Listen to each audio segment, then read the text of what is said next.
So, yun guys. Pasensya na, maingay at meron kasing construction sa labas.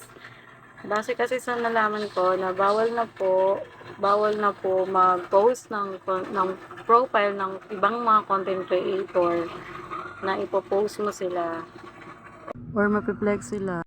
Bali po, yung mga nag-send sa akin ng stars, mga star senders ko, is hindi ko na ipopost yung mga stars na nasa-send niya sa akin bilang bilang remembrance.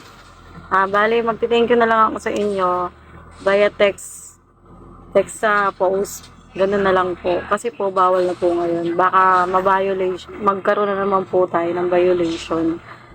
Bali po yung mga post ko nandun pa rin, pero yung mga pictures nun is tinanggal ko po. Yun lang. Bye.